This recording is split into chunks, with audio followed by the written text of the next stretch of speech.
రాష్ట్ర వ్యాప్తంగా ఉన్న అన్ని జిల్లాల్లో అవగాహన కార్యక్రమాలు నిర్వహిస్తూ రేరా చట్టం 2016పై ప్రజలకు సమగ్ర అవగాహన కల్పించడమే లక్ష్యంగా Andhra Pradesh real estate regulatory authority పనిచేస్తుందని చైర్మన్ ఆర్ఎస్ శివారెడ్డి తెలిపారు.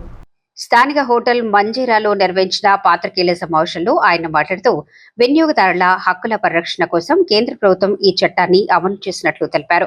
రియల్ ఎస్టేట్ రంగంలో పారదర్శకత, జవాబుదారీతనం పెంపుతో పాటు వినియోగదారుల హక్కుల రక్షణే ఏపీ రేరా లక్ష్యమన్నారు.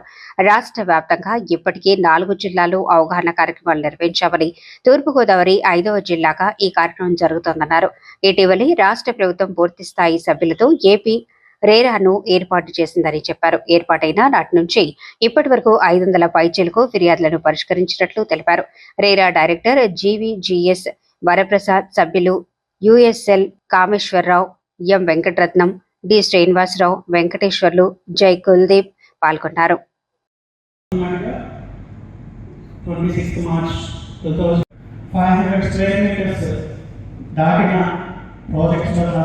లేదా 8 యూనిట్స్ దాటిన అపార్ట్మెంట్స్ కావచ్చు, లేదా కమర్షియల్, రెసిడెన్షియల్ మిక్స్డ్ కావచ్చు, వాణిజ్య సముదాయం కావచ్చు, ఏదైనా 8 యూనిట్స్.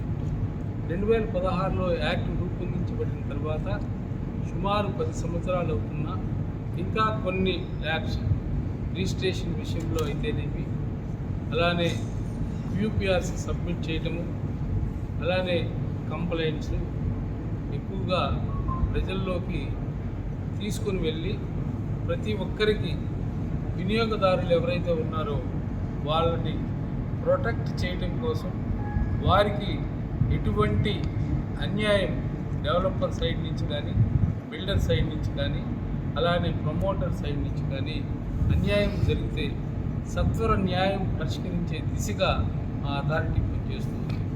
సుమారు మేము కొత్త బాడీ ఫామ్ అయిన తర్వాత 600 పైచిలకు కంప్లైంట్స్ని మేము ఆర్డర్స్ రూపేణ సత్వర న్యాయం ఈ ఎల్ఆర్టీసీకి చేయగలిగాం. చాలామంది అన్రిజిస్టర్డ్ ప్రాజెక్ట్స్ నమోదు చేసుకొని ప్రమోటర్స్ అందరికీ 5 లక్షల నుంచి 10 లక్షల రూపాయల వరకు పెనాల్టీ రూపేణ కూడా మేము విధించాం. అలానే ఎవరైతే ఇండివిజువల్ వాళ్ళ జీవితంలో ఒక ఇల్లు కట్టుకోవటం, సొంత గూడు ఏర్పరచుకోవడం అనే ఒక కళని ఈ ప్రమోటర్స్ కానీ, డెవలపర్స్ కానీ దానిని సాకారం చేయని నేపథ్యంలో